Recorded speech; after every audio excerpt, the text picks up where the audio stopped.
Welcome back, ladies and gentlemen, boys and girls. Here we go. Game number 3 coming at you. And we got the draft underway. And as you may notice, Drow has been banned. So Team Spirit finally gave in, decided, you know what? Okay, second game, you definitely got us. You've had success with this hero recently. Let's just take it away. Yep. They leave Ogre open, though, so who knows, right?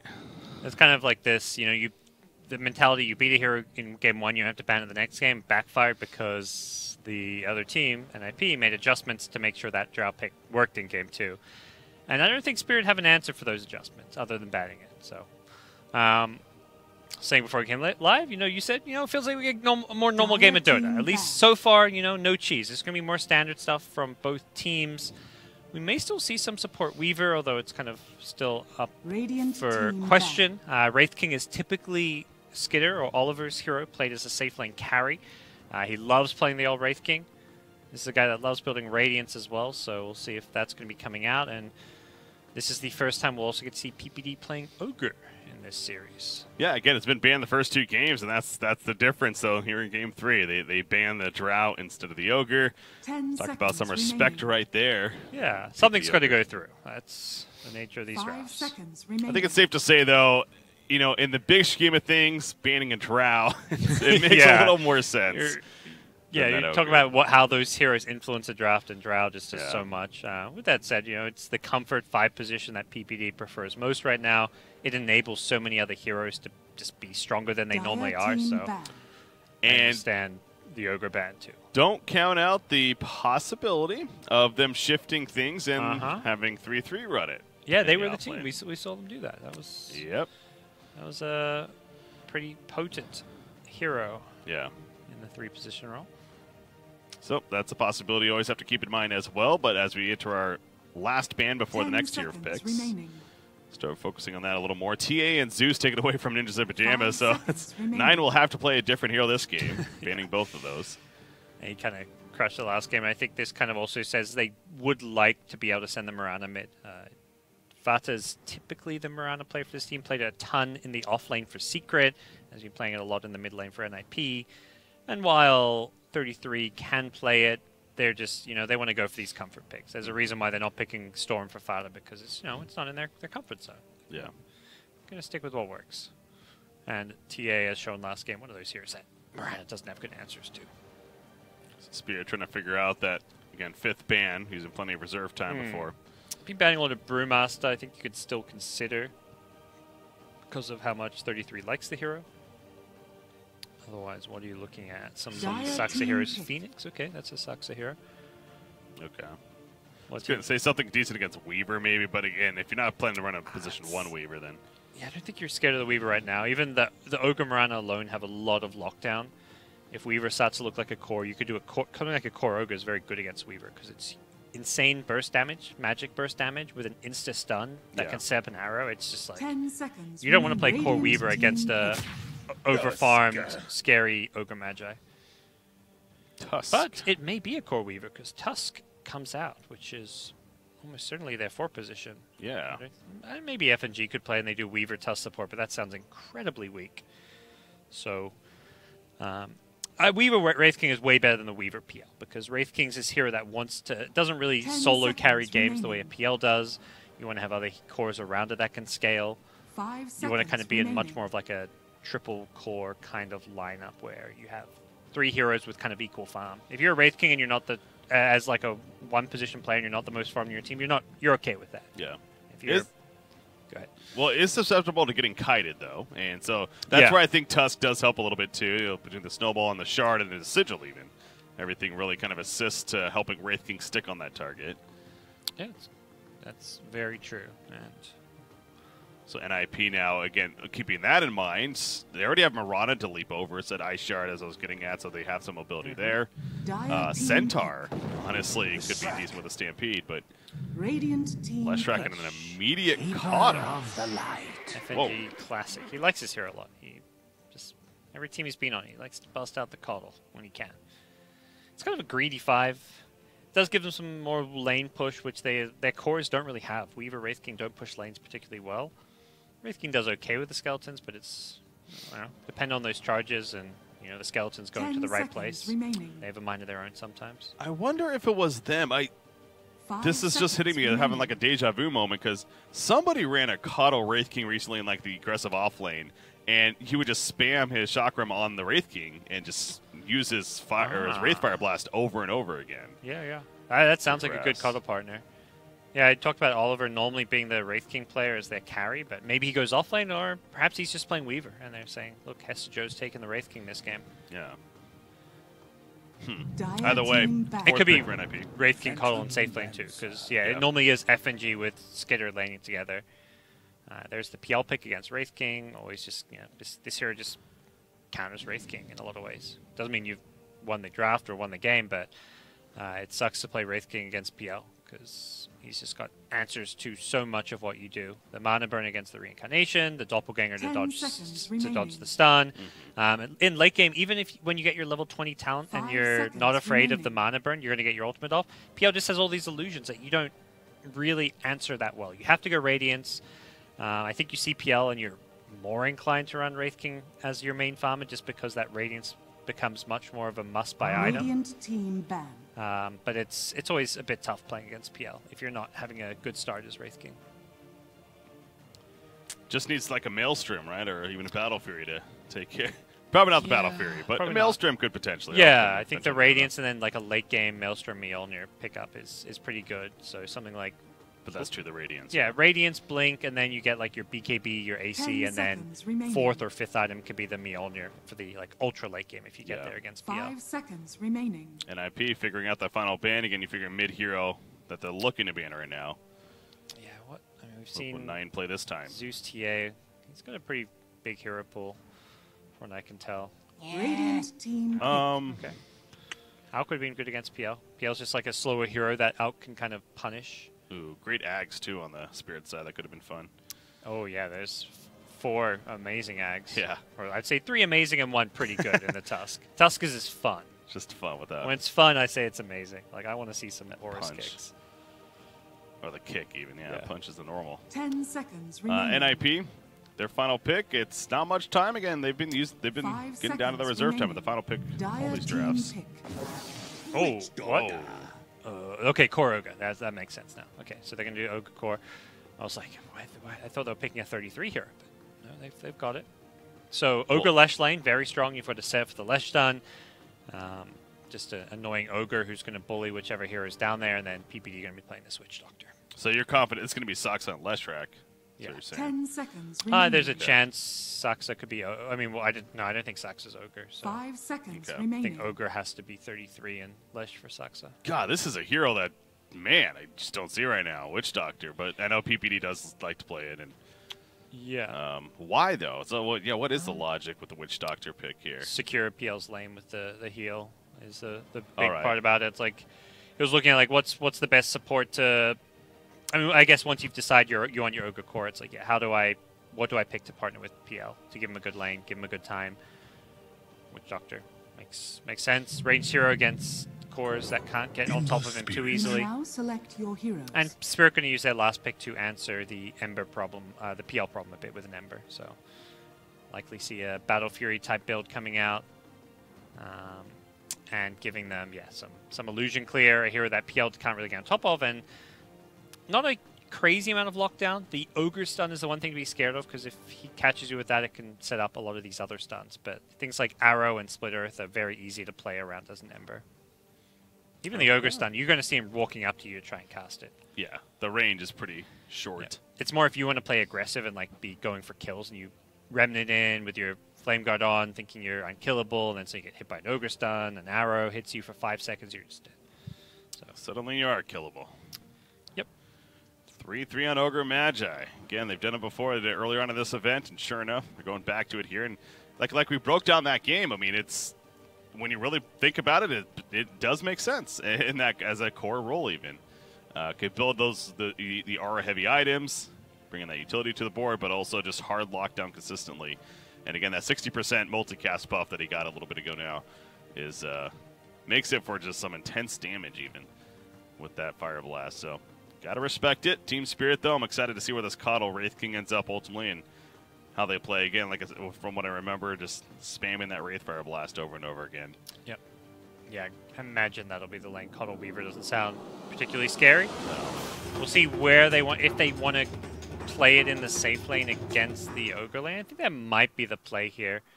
The Wraith King against the, what the alternative is against the PL, I guess is okay too. I mean, you can Doppelganger your stun, but Doppelganger is a very long cooldown. And you can always try and bait it out with some fake stuns. Prepare So for battle. a lot of different options, but it does look like Spirit going to go with their standard lanes. Hestejo, offlane Weaver, Skitter playing the safe lane Wraith King. I'm just happy we get to see some actual Dota game here, you know? Yeah, First 2 games with the Terral strat. You feel like it's more a battle of the minds in games 1 and 2 rather than, you know, a battle of Dota play. Like there wasn't much room for creativity and innovation in how the game was played out. Yeah. In I think game 2 especially. This ton, man. Wraith King. It's so much fun. That's As half they're the reason to engaging? play Wraith King. Of course. Skitter's like, get me this hero, I want to dance. Kind of bait here. That's a dance out of here. Coddle, Illuminate in. Yeah, Skitter talk about the bait. They're turning. Soxa all of a sudden trapped in the ice yard. Skitter has to still respect some damage, but the Wraithfire Blast to finish the job, and Skitter will walk it off. That was some good movement, honestly. Yep. They waited a long time by the tier 1 tower before they came out. They let Wraith King get down to half health, and then they started channeling the Illuminate and popped out. So really nicely done. Made sure they went on the Cuddle. Ogre with his Stout Shield and his HP regen, not a good target. No. And they get the kill so early that Skitter on Wraith King can actually go all the way back to Fountain The battle to begins. heal up, which is really nice for him. Weaver gets the bounty rune. That's big. That makes it a 2 for 2. PP needs to be careful. No, he's fine. So that's his what I'm talking about. Yeah. Ace is there. Never mind. If the PL Weaver lane, that would have been deadly. No. Yeah, gets the bounty rune though. Does Hestejo rotten. So like I said, it's a 2 for 2. As you mentioned, Wraith King getting back, putting the regen on. Now he's going to TP in right in time to help continue blocking. Yep, perfectly done. As that extra first blood gold, he used the Wraithfire Blast to just secure the kill. And it was a kill they had. It was much more about getting himself the last hit, getting that early gold. So he's got Stout Quelling Blade. Can buy a Magic Stick if he wants to, but not an easy lane by any means. Ogre Lesh are going to be very annoying up here. Well, you see Ogre, he ends up just running at Wraith King, so actually avoids the Illuminate as a result even. And now FNG, Gee, yes. that damage. He'll live with his movement speed, but that was not value. Misses the Illuminate, does no damage, and then loses all his health. And now Skitter is potentially dead. Yep. I thought it was the Wraith King Coddle, the one that were going to be spamming spells. You know, it turns out Ogre Lesh can do just the same thing, and Yeah, their spell's a bit harder to miss than the Illuminate. true. This Blightstone starting item is just so good in lanes like this. Wraith King, 1 base armor. You hit him with this, he's at negative armor. Your right clicks are doing a lot. Ogre's got very good base damage, and he benefits so much from having that Blightstone in the lane. And Wraith King has to walk all the way back, getting just TP there. That kill is so good because of that reason. This top lane's already lost, for sure, even with Wraith King getting a first blood. That's the crazy thing, is Skitter, he comes to lane, full health, full mana, with a first blood to his name, and gets destroyed. Still losing. Yep. Not the best start there. Ace bottom lane, he's going pretty aggressive into the tower to finish off some last hits, but he'll be fine. He is doing very well, 9-1 against the 5-0 Weaver. Middle lane, Shackles out, 9, running away, Fata. No arrow attempt, wasn't going to hit there. What about maybe going for another leap, but realized he couldn't quite get the kill. Ember Miranda, pretty even lane. Both kind of players with some kind of annoying kill potential on each other. Cask bouncing. Maybe a bounce back could kill Biver, but again, just keeping him away. Does have that Voodoo Restoration as you're talking about, more sustained for Phantom Lancer. He saw like this Weaver and knows there's good damage output from Weaver, but it's not like this crazy burst, so you get a lot of value out of the Voodoo.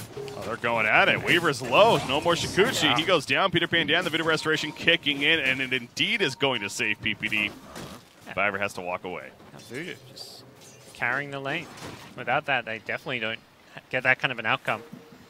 Did a good probably couple hundred health points of heal over a small little window there. That's level 1. Yep. Yeah, That's what, 16 per second? Yeah, 16 per second. So yeah, it's very much a value point. Yeah. The scaling 16 to 24, like it scales pretty well, but just 1 point could be amazing. Yeah, you don't need to. Obviously, you want to level up Maledict and Cask, ideally. Allow them to play more aggressive even earlier on in the game. FNG getting turned on somewhat. Soxa deciding to run at him. Nope, they turn over to Skitter. Look at that. He splitter fakes. He goes for Skitter, the juke. Good bait. Very He's going good to chase bait. down Cuddle here. He's way faster with the Bloodlust. He just needs to hit the stun. Yeah, Do that? It's not easy. He does. Don't think he has the damage, though. But yeah, well, Lightning Storm, no. Cuddle has 10 stick charges. FNG's kind of baiting here. Yeah. And you're better off saving your mana. The Wraith can just TP the lane. Focus maybe on him again. Skitter at level 2 only. Ouch. 5 last hits. He can't come close to this lane. Yeah, What's Ogre gonna- never seen a first blood be so disastrous. Yeah. Not work out. There you go. Get some good harass on Ogre, who does need a shrine or probably just a trip back to base now. He wants to get this experience under the tower and maybe some last hits, though, so he's going to be a little bit greedy. Running at him. Soxa. Get the Wraithfire Blast. He's fast, though. As you mentioned, that Bloodlust. He's running at 423 movement speed already. Okay, did he go too far here? Yeah. Oh, stick charge. Is there Wraithfire another Blast. stun? 2 seconds. Split Earth, he dodges it, and Illuminate was hitting anyways. Yeah. Both him and 33 were kind of not on the same page. 33 is just like, I'm staying around to get this CS under the tower. Lash sucks. I thought he could make some big plays there. Does get to, heal up and all that after dying, but that kind of helps the Wraith King recover a tiny little bit. And the good news is they're healthy now as the bounty runes come up, so they should at least be able to secure one, maybe both of these bounty runes up top. Doesn't look like they'll go aggressive into seconds. Oh, they're going to get 3 for 1 in the end because Biber, he pushed them out down here. Manages to get his own as well, of course. So back to the top lane, Soxa immediately taking the Wraithfire Blast to the face. The Illuminate comes through. Doesn't know if we're really connected. Fire Blast now with Wraith King. Now this Split Earth is ready to go. Can he somehow dodge? And he's just too slow with that Ignite. And he'll fall again. It's just a back and forth brawl at this top lane. Yeah, it's just so much harass on both sides. Ogre now with the phase boots, he did a little shopping trip. Jeez. See his extra movement speed. Really nice, I think, just to make sure you can get in close to get Fire Blast. It's a very short cast range. That's kind of your limiting factor to getting that mega damage from the multicast Fire Blast, is just casting the stun period. Most heroes will outrange you and just kite around your Fire Blast cast range, so very helpful. Does he go for Aether Lens, you think, because of that? I don't think so. I think he's going to go for the more tanky build, like play more like that 3 position with hoods, drums, vanguards. I think last time we saw him go for that kind of a build with maybe like a mech. Yeah. This was a hell of a play, by the way. They used Moonlight Shadows, I think, just in time before to kind of sneak around. And I don't know if that was the purpose of it or if that just worked out, but either way, it easily sets up the kill Skitter, and they're also going to get FNG, a double kill for 3-3. They're really running over this top lane now if they were before. And by the way, both Murata and Phantom Lancer are winning their lanes in terms of CS. That's a very good sign. Yeah. You see the CS and you're like, okay, they got the top 2 farmers. That's good. And then you look at that third hero, like, okay, how's he doing? Oh, wait, he's actually destroyed his lane. He's killed Wraith King 4 times with the Leshrac. And they've killed FNG. All right, stop coming to this lane, guys. You got to change something here. It's tough. Like, Wraith King can pseudo jungle if he can get some of his skeleton charges up. We'll probably see him. Yeah, he's headed there. Skitter's like, I'm jungling now. Try to get me some skeletons, get my second point of my Mortal Strike, and hope for the best. But you got to get those skeleton charges first, which is maybe going to be the tricky part for him. Yeah, that's just going to be brutal now at the top lane for Team Spirit. Bottom lane, again, Ever Spirit also is doing very decent enough for Spirit. I think you got Histo Run also doing solid. So it's not like the other cores are just horrendous. It's just everything is somewhat behind here. Yeah, Nine's been fantastic all series long. Every single game he's having a good lane. This time around he's slightly behind Fado and Mirana, but he's an Ember. And he's rotating. He's ready to get active. He wants to, solve some of these problems. I think he decides top lane is so bad there's nothing he can do. Oh, yeah. Don't even try. He wants to go on bottom, but doesn't want to Remnant in too aggressively there. Look at that scan. Yeah. Radiant scans. They know somebody's there. Probably 9. And sure enough, they were right. Mirana, not going to take any chances. She TPs immediately, and that was a good call because 9 had that double damage. Yeah, had to go. Fado waited even like half a second there. 9 still had 2 remnants he could use aggressively for an extra 200 damage, but it would not have been enough. because he insta-TP'd. Yeah. So, Experience. Radiant still going very well on the lane stage, top 3 net worth. Only slightly. I mean, Ember's kind of on par. It's not really like they're out-farming him. Even the Weaver's farming okay. Ogre gonna put some pressure at this top tower by himself, because why not? Nobody's here, and they're.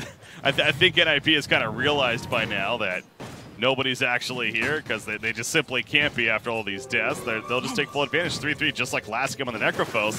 He's having that free lane. Bottom lane has to go run. Oh, he's in trouble. He gets Shikuchi off. He'll be fine for now, but Tusk, he's definitely dead. You see the rotation from Soxa, using that Pulse Nova to help take down, and Biver gets taken out. So the rotation from Soxa coming into play, and again, 3-3. You can leave him alone up top. He's not dying anytime soon himself, it feels like at this point. He has a Ring of Health now. That Hood of Defiance is coming. Yeah, that's the tanky item. It's going to help. A lot of magic damage. Just makes more sense than like the Vanguard options or whatever. Get some Hood, may see some way to get some mana regen. Something maybe he's going to lack. So, and the Aether Lens I don't think is a terrible idea that you suggested once he gets that tanky item first. Bottom. This is interesting. Now, TP's coming in as expected. Soxa just has too much early farm, I suppose. I mean, he doesn't really have any beefier items that he went the Arcane Boots first, but either way, they couldn't do enough damage for the kill there. Diving at the tower. Nine getting some good damage on this mid tier 1. See how he does. What is he going? He's going bots into the Maelstrom. Okay. On the Ember Spirit. No Yules this game. Radiant's middle tower is under attack. Maybe later you need the Yules. There's nothing really to dispel off. No silences, I guess. True. 10-minute bounty rune.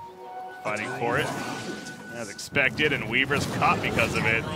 God, it's just the stuns hit. And there is plenty of setup for the splitter. By the way, just 3-3 running down Skitter again. Yeah, not having a fun time. He's been in the jungle doing okay. Has some skeleton charges, but realistically not getting all that much in the way of farm, although it seems a better place to be than the lane itself. Just so dominant from NIP in this laning stage. Wraith King? I was going to say, what does he get now? Again, this is a game where he's 2-5-0. Struggling farm. It looks like Blade Mail is going to be the play. Is that the best, though? Probably. Makes sense. I don't think there's anything... I mentioned the Radiance against the PL, but you're just struggling too much. I don't think you can make that big jump to Radiance. His jungle's going so-so. One of the things he's messing up a bit in the jungle. He's not getting when he summons his skeletons to farm, you got to make sure you get the last hits with your hero to get more skeleton charges, which he wasn't doing very consistently. But they're going to give FNG the safe lane, and that means he's probably also going to that means get chased down. Ooh, they're looking to make plays here. NIP need to probably bail. They realize that now. Bloodlust applied. They have no TP on Lash. That sentry put down, though, and so the bait is real. Soxa goes down, 3-3. He's a tough kill. Peter Pan Dam puts down Deathward, though. Going for a kill on Biver for the time being. It's hitting him. Nine's also keeping his distance.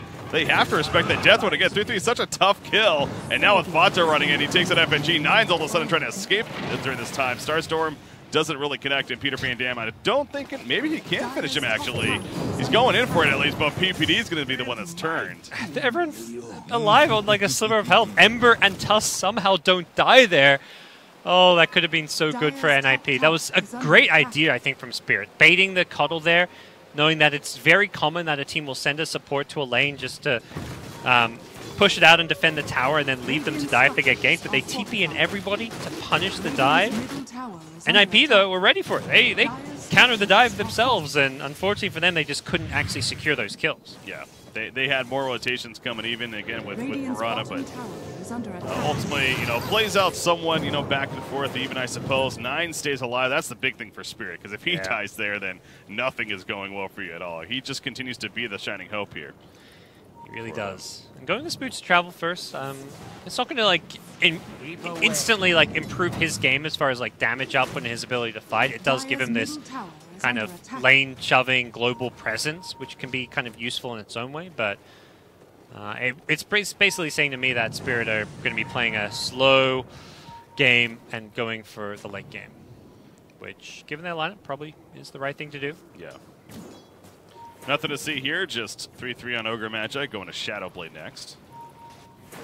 Why not? Why not? It's the Ember counter. Allows you to actually get stuns on him. Your cast range is too short that Dire's top tower you is need under some way attack. to initiate. He's going to be playing the game where he tries to hunt down 9 a lot. Yellow top's been gone on here by Ember. Cottle has that Spirit form. Will use the Blinding Light 9. Is he going on somebody, or is he the one that's being gone on in that case? Kind of both. Gets out before anything dangerous happens. I saw the mana link applied to Peter Van Dam, but eventually wears off. Fiverr Is under has a attack. snowball. Arrow's gonna miss, gonna use Moonlight Shadows, trying to secure the kill. Another pushback with the Cottle, but now Cupid's Light could be in some trouble. Ignite on him. Already using the Fire Blast. One more auto attack needed. Oh, nice job with the wand. The Tick, Ignite, tick. though. Tick, tick, death. Down he goes. Oh, Skitter mid. Dire's top He's in tower trouble. has fallen. Could skill Reincarnation. Probably doesn't want it. Oh, he does. Okay, 9's there. Yeah, but does that gonna matter, especially with more rotations? It looks like it is. Okay, we'll stay alive.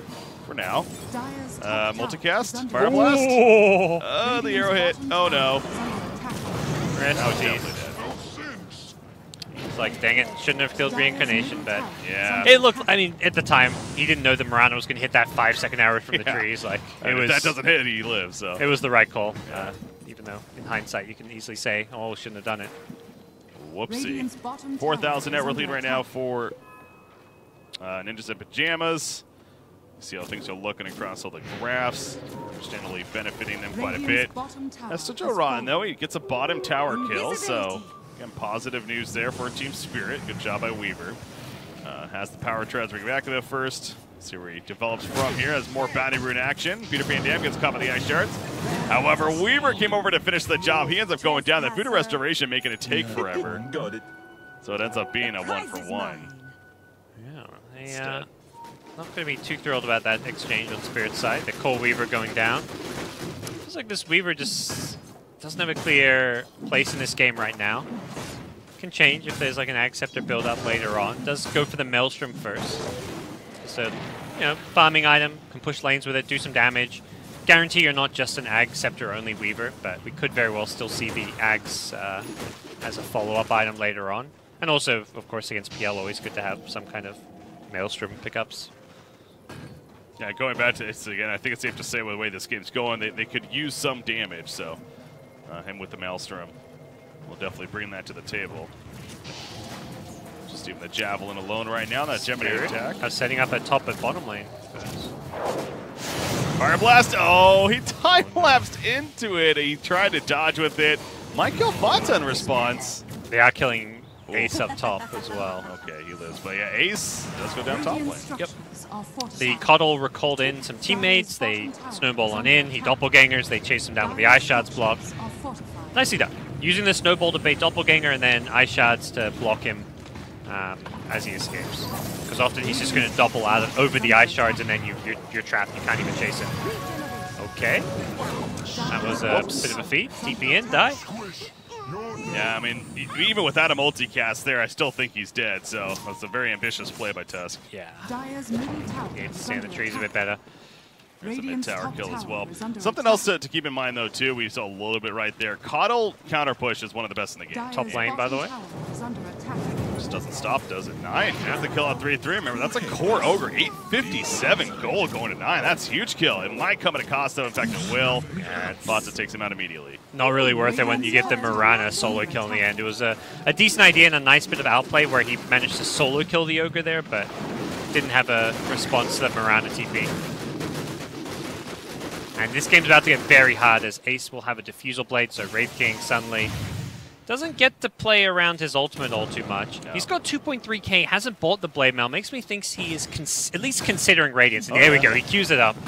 He changes it right there and then. I think the Blade Mail is a good item, but it's not the kind of item that's going to win you the game. The Radiance is just going to allow you to farm faster and give you a win condition here. Yeah. If you get the Blade Mail, your Radiance timing is going to be god-awful. It's it's kind of unplayable at that point. I think if you go Blade Mail, you have to go for something other than Radiance. And this game, without a Radiance, I just don't think is winnable. It would have just been too far behind. I 100% agree. Yeah, it's good to see him definitely making that adjustment right there. He's going to be pretty useless for 5 minutes, but that's okay. The way they're winning this game, though, yeah, they have to commit to that. Yeah, because they're already in a deep hole. He ferries himself a mango, which I like. Playing against PL, he's seen the defusal, and that's a big kill. Fata's streak goes down. 9 with some revenge. Takes out Fata now for that 600+ gold. So overall, when you count the Ogre kill prior to that, I mean, he's got his bots, he's finished his Maelstrom, and now he has a Yules queued up. 9 is just shot up the net worth chart all of a sudden. Yep. And he already is kind of that natural counter of source to a Phantom Lancer, you know, with the Flame Guard and getting into those Sleight of Fist, etc. So, this is turning a little bit. This was a dominating laning phase by NAP, but they have no answers to Ember. This was such a good last pick, and Ember can become such a threat. They're trying to make an answer with this Shadowblade pickup on Ogre. He hasn't bought any pieces yet. He's at 2.4k gold. And Ember's just, wherever he goes, he's just making plays happen. He's finding big kills for his team. The fact Wraith King has been allowed to just AFK jungle farm for 15 minutes because of this Ember is a great sign for Spirit. They're still behind, and I imagine slightly yeah, it's 61% favored for NIP, but it's not looking impossible to win this game. This is not the graph you want if you're an NIP fan. I mean, it's going the other way, and that's been the trend, and you can definitely believe that that could keep up. So, of course, you look back at NIP, they do have that PL, again, the Diffuser Blade is mentioned. He even queues up a Hooded Defiance next. We do see this a lot on PLs, I feel like, more and more recently. But going that at least before he decides to maybe get that Manta or the Heart. We'll see where he goes this game. But either way, Manta, get out of Shackles, does feel pretty good. So yeah, probably think that Manta first. game sounds good. I think the Hood gives you enough survivability. There's no rush to get a Heart. Like, Hood into Heart just seems way too defensive. Yeah. Could be a good Shadowblade game even against the Ember, and Wraith King being able to get on top and be more of like a scouting, ganking hero. That was well played. Coddle with the Blinding Light pushback, which is going to continue to be an issue as well for this Radiant team, and then it helps Byver get out. Top tier 1 being pressured by 9, so there's some counter pressure happening, even though Fada gets the bottom tier 1. How about Saksa, by the way? He's got an Aether Lens, a Vitality booster. He's building into a Yules next, so he's actually got a good chunk of farm himself. Back to the top lane, though, 3-3. Yeah, setting up with a Shadow Blade. Didn't go for it, though, and he can't catch Hesta as well. That's unfortunate. He felt like he had a play setting. I still might get something. Nice denied. There's the opening. No, he gets shackled first. Finally gets the multicast out. But the Death Ward hitting the illusion. Now it's going after 9. Peter Pan doing what again as far as damage goes. Michael Hesta, never mind. Time lapse. 3-3 is dead. So is PPD. Dear. The arrow connects, but there is still some more support here. Hesta, he falls, however. And now 9 needs to get out. These arrows from Fada have been pretty damn impressive. Ember without Remnants for a couple more seconds. Can he Remnant away? He may still die. It's going to be close. Aether Lens. Double, no. He's, okay, yeah, he's level 16. I was like, how does that Searing Chains last so long? He's got the talent. Did not expect him to be so high level. Second. I guess, yeah, we're 21 minutes in. But it's uptime. He TP's home and he instantly gets recalled back in by Coddle. And going back in. They kill Piranha's like, wait a second, you just went away. It shouldn't. Oh my gosh, with the Mana League, that's a kill. Yeah. 9 and just owning. I mean, he's being enabled by his team. Like, that's a great play by FNG. He's probably more to credit for that kill than 9, but 9 is having such a good game on Ember right now. He's had a great game this series. That, like I said, going into this, he's one of these players that's been fun to watch develop over these last couple of years. Not the biggest name in the top-tier competitive scene, but he's been #1 on the ladder for a little bit, at least throughout in the European region. And it's good to see him, you know, with a team like Team Spirit here and connecting well. So at this rate, he's absolutely going to be a reason that they're able to not only come back from the early game, but potentially take out NIP. Remember, this is Game 3, an elimination match here. Skidder on the Wraith King has a Relic, so not going to be a good Wraith King Radiance timing. He's still lower farm than Leshrac. Yeah. The jungle just does not treat you well in terms of farm. But Radiance is big. Yeah, this will accelerate him a lot. And speaking of PL, Ace is in trouble. Doppelganger, he's going to fight a little bit. Has support coming over. But it's going to be too much damage. Eventually hit with the snowball stun. He goes down, but at what cost? The 3-man splitter kills 9 as well as Byver. So a 2-for-1. 9 falls. He hasn't fallen often this game. That's the second death. Yeah, it's much needed kill for NIP. Everywhere if you're 9, you're busting out the chat will say space created. Your turn to carry me, Skitter. But you click your Wraith King and you're like, ooh, he's still a long way to go. Even this Radiance coming up it's kind of like the Anti-Mage Battle Fury where he's going to have to just use it to keep on farming. Like when you get this Wraith King Radiance really early at like 15, 16 minutes with treads, you're really scary and can fight, but in a game like this when you're behind and there's all this burst damage, he'll keep farming. He's going to farm a Blink, a Blade Mail, whatever else he wants to get. He can't just instantly go fight because of Radiance. He's still very kiteable. Ogre matchup with that Shadow Blade. Now looking to go Yules, but Ogre's farm has definitely died off a little bit. I mean, he's still up there. Is there regret in the Shadow Blade, maybe you think, or is it still a make sense item to you? I think it's always going to make sense to me just because of what the Ember does this game.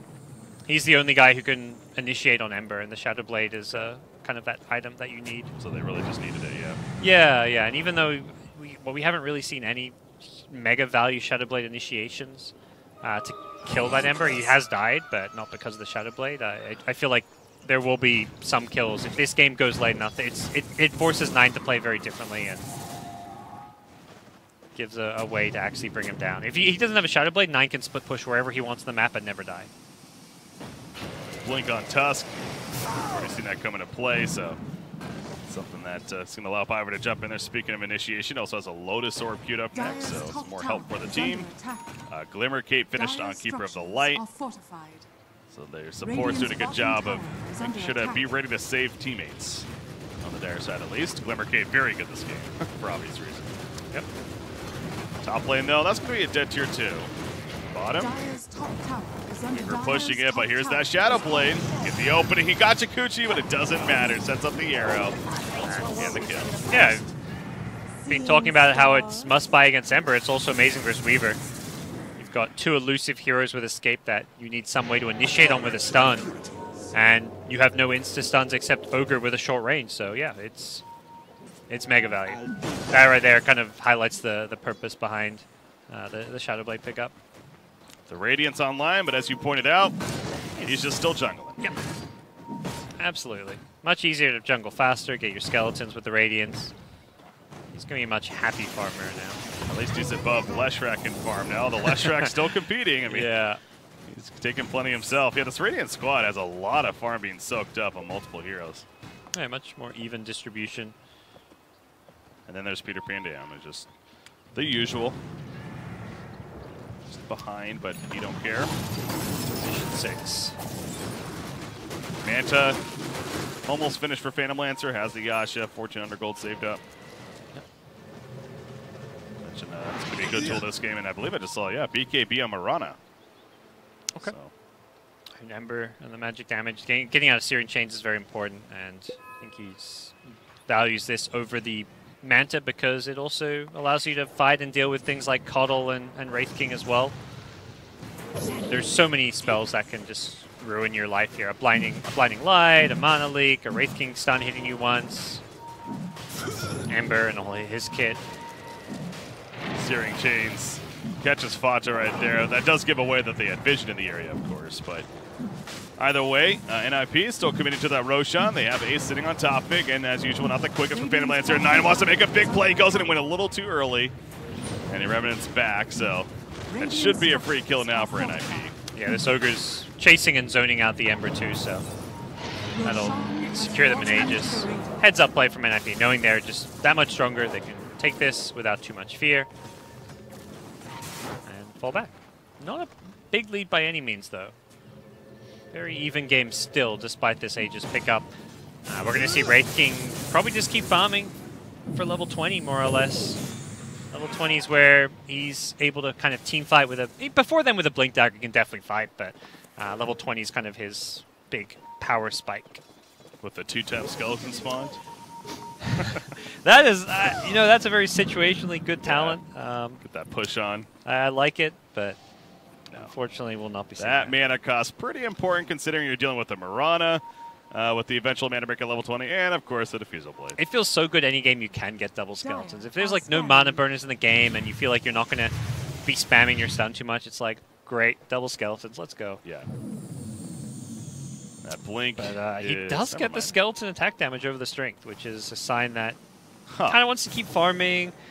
I don't think we'll see double skeletons. I mean, there's some great synergy between these two talents. The skeletons. Yeah, there is. get, Obviously. It's like close to double damage, I want to say, with the talent. Maybe even more than doubles their damage. We'll keep an eye on that here. That's something it is a meme initially, but now it might be something. PPD, he's going to be jumped on with a snowball in. FNG also trying to assist. Blinded Light push him back. 9. He wants to clean up at least on PPD, but he has to be careful. Locked down by the split earth actually hit him. He still is going to finish off PPD. Finally, double multicast though takes out Tusk, but 9 is getting low to the support Leshrac, doing so much damage. The double Yules will remnant away for the time being. Meanwhile, another fight kind of taking place over here as they kill Wraith King. He comes back up though, got his reincarnation, but he's going to be purged up for the slow. Nice blinding light pushback. Is it enough for the save? He's still going. A couple auto attacks. Skitter, can he live? Slide of Fist. That Radiant Spur and Slide of Fist kills Phantom Lancer. They do take out the Wraith King though. Aegis is pop. 9. Immediate Searing Chains. Dire's middle tower. Just going to toy with him a little bit. DD about to wear out too. We get one last slide off, but that's the end of the DD. The Chakra plus Slide of Fist is some very good synergy too. Gets the cooldown Oh, yeah. completely Dire's removed, I middle believe. tower Yeah, completely has fallen. removed Slide of Fist cooldown. Dire's middle tower is under attack. Pretty strong. So something that's going to take advantage of throughout the game. The mobility of Ember Spirit. Oh yeah, double Slide of Fist is pretty scary. That's a talent for at level Exactly, 25, and yeah. he gets it for free because Radiant's there's a bottom Cuddle on his tower team. is under attack. Not all the time, but on a 14-second cooldown. That's a good point. I wonder if he's going to get the Remnant charge this game. Usually, if he's not going that heavy right-click build, he usually would anyways, I feel like. PPD. Just on the other side of the shards. I don't think that means he's getting out, though. Ooh, no escape for him. We would BKB. They're gonna. Oh, they're looking for top bounty rune. They found a Leshrac. Oh, right, shots. Yeah. Too slow. On the wrong side. Not the end of the world. So he's just sitting on this casual vitality booster, by the way. He clearly wanted something, and then he changed his mind. Yes, there's definitely been times where people would get casual Vit boosters. It's the most kind of cost-effective item to get health from for a single slot. All right, well, maybe there's that. Yeah, I think it was pretty much just a casual Vit booster. There's not really an item a 4-position Lesh gets with this, unless I would say Spirit Vessel or Aeon Disc is the main two. Aeon Disc later on is probably what he has in mind. True. And they don't have a Spirit Urn at all, I think, this game. They're just like, we don't need one. That's not really an item Lesh wants to build. Yeah. Even though normally your 4 positions are the ones buying Urn Spirit Vessels. Don't think you really need it this game too much. There's nothing, no heals that you need to be blocking or anything crazy like that. Ogre did get the Aether Lens. He just finished right there, so more range. Yep. This build makes sense. He's going to pop his... He's getting the Tomb of Knowledge, so he wants some of those late-game talents. Level 25 with the Fire Blast damage is pretty insane. And now he's also hit level 18, so... Top lane. Glimmer Cape on Skitter, trying to get him in there, but can't get close enough, at least figuring it's not worth it. I believe somebody was recalled in, too. 33 is charging. He's being dusted. Yeah, he gets dusted off the bat. The Searing Chains immediately comes out with a Walrus Punch. He's just being stunned up himself. He gets the multicast off on Wraith King, but he's dead. He ran into a trap. The arrow hit a skeleton or hit the BKB of Weaver, so they didn't have any counter initiation. Whew, this Ember is just cleaning up. Yeah, he is. Die Split Earth, though. Maledict is on. No, it's going to be wearing off right there. Ember Spirit flying back in with the Remnant play. Going to take out Soxa. It's just continuous Bata holding his ground. The possibly BKB gets Tusk, but there's plenty of physical damage. You have to respect that. Skitter coming back up with the reincarnation. Looks like Ace was able to finish him off. 9. Did he go too deep this time? Remnant away? No, 10-second cooldown. He's in trouble.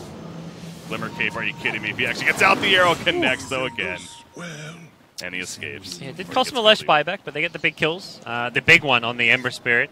Wraith King gets out, though, so that's at least some nice news for Team Spirit. He dies once with the reincarnation to the PL, but didn't lose all of his mana, thanks to the wand, and it's at least a small consolation prize there.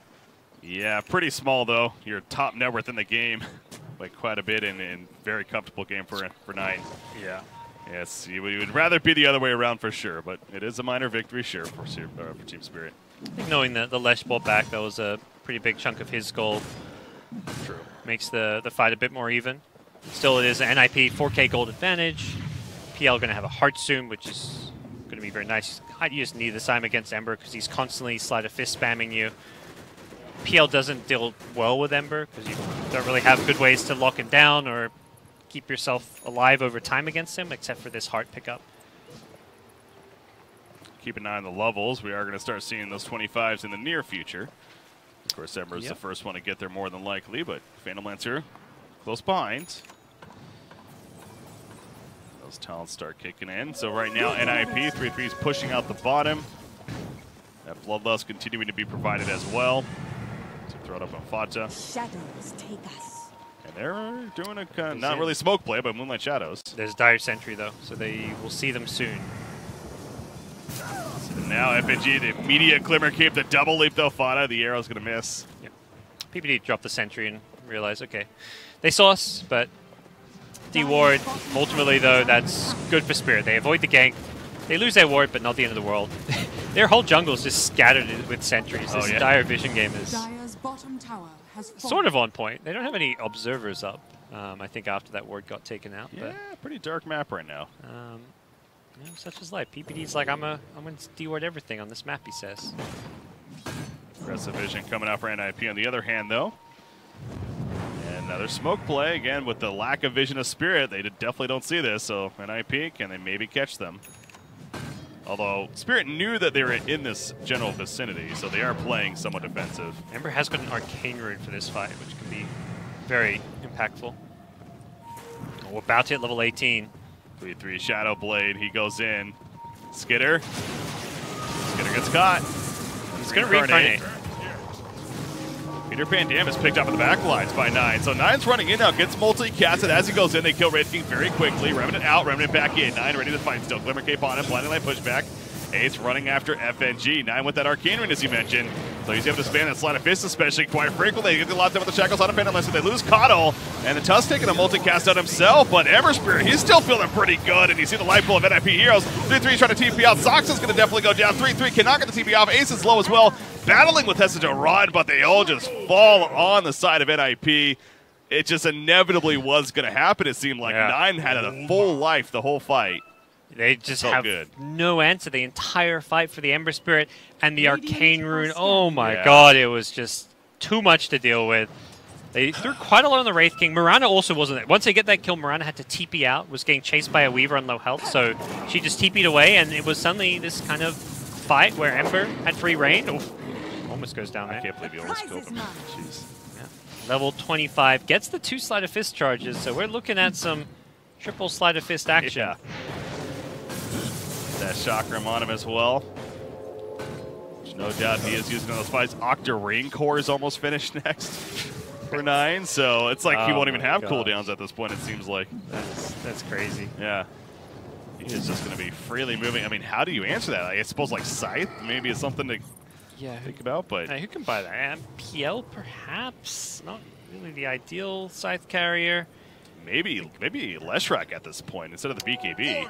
Yeah. Scythe. There's so much magic damage, but at the same time, it's like... He's a support. Yeah, you're a support, and like how much can you deal with the magic damage with a BKB when it's like an Ember? Because he's just... You pop your BKB, you're not going to be able to fight with it because Ember is always kiting around you, so... BKB is like both good and bad against Ember for that reason.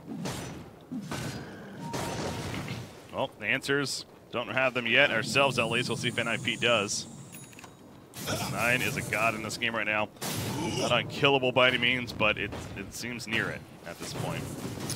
Wraith King almost 20, so that's going to feel good. Granted, I don't think that's coming to play yet. No. He just dies too fast. The last 2 fights, he's got Reincarnation off despite PL being on top of him, so it's not a huge game changer now, but once he gets tankier, it can become an important thing. Or the skeletons. Let's not let that be. Yeah. Here's the strat. You get no survivability items, so when they kill you so fast they can't burn your mana. And you go all in on the skeletons. I like it. Sounds like a plan to me. Saxa almost goes down to 9 at the bottom lane before getting away. Weaver, can't overlook Weaver too. I mean, he has an MKB now. And that's actually, I was kind of looking at this and just assuming he'd maybe go for that 3-position Axe build, but this is looking like a much better build this game. the fact he can scale. Wraith King's had a bad game. He's fallen behind. It's the Wraith King thing. You don't want to have 2 cores that scale when you have a Wraith King on your team. You want to have 3 with Wraith King, just because he has a lot of issues, this hero. That's why he was played in the offlane for such a long period of time. That was people's solution to make this hero work, was to play him as a 3 position. And even this game, he kind of is a 3 position Wraith King in a way. Even though he has this Blink Radiance, he's way under farm compared to Ember and Weaver. And IP going for the Roshan play. They're in the area, Spirit, but they're not going. I mean, it's as if they just have no clue. They don't seem to realize. That's a good sneak play by NIP, because that's a free Roshan as a result. And there's the Aegis picked up. Cheese going to be given to well, somebody else. Yeah, the DD making a big difference there. If they don't have that, I think Spirit may have kind of caught wind of it. If Roche was a little bit slower, but nice pickup. Still a tough game for them to do a lot with this Aegis. They can't just go straight up and push high ground by any means. They ideally need a pickup. You're talking about pushing into Coddle plus Ember. We could be in for a long one here. That's good. I mean, the first 2 games somewhat quicker, to be fair. So yeah. You know, this is our only series today. So if it goes longer, so be it. Don't mind that. It's been a entertaining match so far. Yeah, be curious to see how some of these heroes transition into these like ultra late game builds. Like, where does Ember go? At some point, does he consider things like the Rapier? Yeah. He doesn't really have any physical damage items to complement it. Like, normally you want to have like a Battle Fury Daedalus before you get that Rapier, but you never know. And like, how does Wraith King do? Is this guy going to be able to become a late game threat? Has got his reincarnation cooldown. All right. Whatever, mana cost talent now. The dream is dead. Oh, the arrow they still got him, right? Blast? Yeah. That was close. Gets out. Also hoping to see that, yes, the Ogre Axe. He's got it queued up now. Okay. I kept seeing him like queue up. I was like, okay, does he get now? He's got the Aether Lens. Nope, he queues up a Lotus Orb. Okay, now he's got Lotus Orb. Will he queue up? Finally. Got it. I mean, all these items he's getting are kind of necessary team items. The Shadow Blade, we've seen and talked about what it can do. And the Lotus Orb against Ember, just, I think, is a must-buy as well. Satanic finished on Mirana to go with that Mjolnir. Plenty of attack speed. Yep. Some decent survivability. It's good against these heroes that spam you down like Coddle and Ember, because they're going to get you half health, and you need... That's why, you know, Heart's good. Satanic's good for the same reason. And as a carry, you'd much rather build Satanic than Heart. Arcane Rune on Phantom Lancer. Doesn't have his level 25 challenge just yet, though. They're going. See? Yeah, they took Weaver out, and they feel a lot better about this. You see the constant sleight of fist, though. The Mjolnir finish on Ember Spirit. Coming out, there's Coddle. They're going to jump on a PO with the Walrus Kick. Our Tusk. He's dead because of that. They're breaking. Immediate reaction. They sure are. Ember Spirit also taking some damage. Ace, again, he's pretty far up there. Lotus Orb Fly. Has an Aegis. Well, sucks his BKB out to keep himself alive. Chakram applied to Ember Spirit, but a great split earth on 2. Skitter, he's dead. That's a reincarnate. They got Narrow for the reincarnate? They do, but he mistimes it, yeah. I think there was just a bit too much traffic in the area. There was this random Wraith King skeleton kind of blocking the way.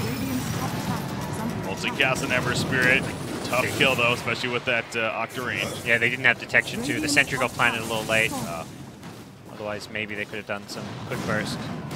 And so they hold. They get a tower, a little bit of damage on the Rex. Yeah, it's like you can fall back, take shrines. It feels okay to just get a tier 3 tower at this stage, because you can take those shrines and play for Roche number 3. Refresh a shard. Yeah. This game doesn't look all too great, but I mean, Ogre Refresher shard, man. Yeah. The Ags especially gets that. It's a 6 second cooldown, but you can do 4 stuns. I mean, 4 potentially exponential stuns with all the multicast going on. Who knows how many stuns that is? Up to 16, I guess, if you get ultra lucky. Roll the dice, baby. Let's go. By the time the 16th stun ends, your stuns have cooled down. The game's over anyways. Yeah, that would be interesting. The true slot machine hero here. Put a refresh on him, but I'd probably see it on like a hero to refresh, like a BKB or something. Last track, double split earth, maybe. I don't know. It's ability-wise, it's not the greatest. It's pretty bad. I mean, the best ulti they have to refresh is Witch Doctors, but that's a very underfarmed Witch Doctor who's probably going to die, so I don't even think it's worth giving it to him. Oh, no. But it's much more just, you know, take it away from your opponents and get another Aegis cheese.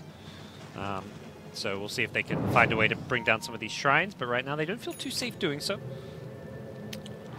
Ember Spirit, he's got the Battle Fury queued up. So there's that transition we're talking about. Dire's top Starting shrine to is get under to a attack. little bit later of a game, 43 minutes in. He's still got an item slot too. The Ring of Aquila be replaced by this, and then Battle Fury is enough to kind of fit in a Rapier, I think. Just having Battle Fury Rapier feels pretty good, even without the crits. Dire's top shrine. So we'll see if that comes into play, because it may just be one of those games where, you know, it's going to go 60, 70 minutes, and at some point you need the damage from a Rapier to deal with the PL. Moonlight Shadow cooldown is online for Mirada, so we see her using it very liberally now. Again, not only is it that invis though, but it's the 10% or 15% even, 15% movement speed that the team is taking benefit from constantly. So that's definitely an advantage, a team advantage of sorts that NIP has for them. Look at this late game stage now. Phantom Lancer should hit level 25 after this creep wave. There you go. And does he go crit? I mean, maybe they feel like they're lacking damage here. Radiant's bottom tower is They under kind of are, attack. but this doesn't... I don't think it solves your damage things enough. It does, okay. He is tanky. Yeah. Like He thought about it too. He was sitting there like, which one do I get? This is a game where I see it actually okay, though. Oh, Usually you just sure. always see the doppel, and there would be no question, but... Dire are I think scanning. the other important thing is you can't doppel out of the Searing Chains anyway, so he's probably just like, well, if I get Searing Chains, I've got a Manta out, and if my Manta's down, well, doppel cooldown isn't going to help me. Yeah. So yeah, all in on the damage output. All right, the map being controlled yet again by NIP. I mean, that's been the theme of this game. Dire's bottom the shrine most is part. under So attack. Weaver's 25 about to come up. Decent one, not a game changer by any means. Coddle's got level 20 coming up. Wraith King 25 this game. The Reincarnation Wraith Fire Blast, Dire's bottom always shrine has fallen. decent. Some BKBs and stuff that will prevent it though. You know, speaking of Weaver, I assume you're leaning towards Shikuchi, of course, but I think there's argument for the Gemini this game, too. He's built an MKB. He's got 3,300 gold. He's going to get another big damage on him, perhaps. Pretty much everyone goes Shikuchi, but I like the Gemini attack. I think it's very underrated and a little bit underutilized talent. Particularly with Gemini's 3-second cooldown. You know, it's like you're doing 50% more damage on that attack. Anytime you get that extra Gemini, but... Viper gets picked off on Tusk. Ogre, they see him. He's not an easy kill, though. Lotus Orb going to be applied, and there is backup nearby. Blinding Light pushback, Big Fight breaking out. 9, buyback on Viper. 3-3 eventually goes down. He got one more stun off just before. Skitter is going to fall to Ace in the back lines. However, that Reincarnate once again coming back up. 9. Crits happening on him. Fata focus fire, and Fata does deal some good damage. They're going to kill Skitter. It looks like Blade Mill kicks in, but no, not enough to deter them. He goes down. Weaver, no time lapse to be used because he dies through one stun. They kill Tusk for the dieback as well, and NIP has a little window now. That's a very value Yules in the late game. 4-position Lesh with this stun setup. Something they just lack is like this guaranteed stun, but a Yule Scepter on Lesh gives you that when BKBs are on cooldown, and Weaver had already committed it to the start of that fight, so great catch from Dire's Saxa. middle barracks are Amazing under try from NIP. Dire's middle And, barracks well, has fallen. it's just like this Wraith King has been playing a little bit too far from behind, doesn't have any defensive items, and it's really highlighted there. They just kill him too easily. That you don't care that he has Reincarnation because you just kill him twice. Yeah. And now they're going to kill the melee racks for sure. Multicast on an Ember is a little too deep, though, with Liver Capes. As they've been coming out throughout the game, there's a buyback on Wraith King. Ember's just doesn't feel like he's doing quite enough damage in these fights. They needed PL. one of their other cores to deal some damage here. Yeah, the PL is just too tanky with this 4K health. Any damage you do, he can always heal up at the heart. Dire's top tower has fallen. Ember, Ace is going to open, but first obviously very slippery FNG, however. Not as easy for him to get away, but they do catch Ember's Spirit with the Fire Blast. He's staying dead for He's got no 100 buyback. seconds. Yeah, no buyback. He just bought something in that Battle Fury. So he was kind of all in that sense. FNG's picked off, but NIP just rolling over Team Spirit now. And probably going to work their way towards bottom. Why would they Dire's top stop? barracks has With fallen. Ember dead, they really aren't scared right now. If they even were before, to be honest. Yeah. This PL is just too farmed, it seems like. He's just too tanky. I mean, like 4,000 life, as you pointed out. They're going to go in the back lines, but again, the support's there with a Fire Blast done. Saxa, they might kill him in the end. Looks like they do, but he just buys back anyway. Skitter's going to end up falling to Ace, meanwhile, with the dieback himself. And I think that's going to do it, GoDz. GG's call. Yeah, we got our non-drow game. It was a good one too. Very kind kind of back and forth. It was close for a lot of this game. The fact Wraith King got to just AFK farm the jungle for 45 minutes was what Spirit needed. It just still wasn't quite enough. It's so hard playing this Wraith King against the PL because there's too many items you need. You need the Radiance as well as the Mjolnir, and then the issue becomes you're super squishy. So he potentially could counter the PL, but this Mirana was just insta-killing him. Mirana would leap in, BKB, dead Wraith King, and then they'd kill him again. So having no defensive items really costs him there, but at the same time, if he goes to those defensive items, then he's, he can't play Dota. So it's like just not a position you want to be in. And that's why, PL is just considered the best Wraith King counter in the game. Pretty good. Pretty good. That was the second pick, Wraith King as well, so obviously they were confident in it, but NIP just seemed to have the answer in the end. 9, hell of a performance. Really all 3 games once again. He's definitely the standout player for Spirit, no doubt, especially in that middle role, but not enough firepower there. And 10k damage coming out of Wraith King. That doesn't cut it. Coddle, same thing, 10k damage. That's a hero that should be getting off some good hero damage with the Illuminate too. By Virtus, that hero maybe doesn't do much damage, but I felt like there was too much weight on 9 shoulders. Hestajo and the Weaver, I feel like you got a lot of farm, itemized pretty well. I don't think the Ags would have done much this game, but also 6, 8, and 7 ends the game with a lot more damage, but not maybe the biggest impact on those fights. It was very hard for him, I think, because he didn't have a Wraith King to frontline. That's what he needs, a frontliner. Weaver's not a hero that wants to run in and be leading the fight, so he needs that Wraith King to be having a good game, and that just wasn't the case. So that means our playoffs are set, though, for the GG.Bet Invitational, nice. And I was going to double-check here to make sure what they look like. Okay. What our bracket looks like. I think we still have one more group stage match. Oh, no, yeah, I apologize. We do have one more group stage match, which, by the way, okay, apparently an announcement here. Fairzy, they just got signed by GG.Bet Esports. Yeah. There we go. Congrats to those guys. So. I mean, qualify for a major. Sponsors will want you playing for them. Kind of threw me off there. So they are going to be playing in a decider match against Hippomaniacs, which is the open qualifier team, which I know you didn't get the chance to cast them, but myself and Demon got to cast them, and they not only took a game off of Alliance, but they beat Espada, which is the reason that they're even in that in the first place. So they almost won game 3 against Alliance too. I remember the Morphling game. I was watching. Yes, they kind of threw. Supreme, the player Supreme. He's been the standout player for them. Yeah, he played Morphling, a little bit of throw maybe, but again, the fact that they had a chance to even win against Alliance in the series, that's definitely one that could go either way, and I believe that's going to be the first match tomorrow. Okay. That will take place. So then that's going to help us really figure it out. But I think we know at least one of the matches. It will be Alliance versus NIP. That's, because NIP kind of, I think those are the 2 teams favored to win this tournament, but they're going to meet in the semis since NIP got upset by Lithium. And then Lithium will await the winner of the GG.Bet versus Hippomaniac series on the other side. So it's shaping up to be a fun finish here with that $50,000 prize pool on the line here. Yep. Always a fun event. But that is going to do it for our coverage today, GoDz. It's been good fun. Just one BO3. I feel like came in. I'm ready for more, but unfortunately, a lot more games over the next 2 days. Yes, it's been a fun week so far. Can't wait to go into the weekend here, with the playoffs and see how it all shapes up. But as usual, plenty of Dota on, guys. I know you'll hop around. We personally will see you back tomorrow, or at least I will. But I believe Demon's going to be back tomorrow. Yeah, he'll be as well finishing off on the desk here. The so thank you. Stuff. Thank you for joining me no today. Problem, Breaky. That's it, I guess. Anything else? All good. Enjoy all the good Dota. We'll see you guys again tomorrow. All right, see you guys at GG.Bet Invitational. Wrap it up for today. Again, I was Breaky, joined by GoDz. Congratulations one more time to NIP. NIP versus Alliance. We got Lithium versus the winner of Hippomaniacs and GG.Bet. Should be fun. We'll see you guys.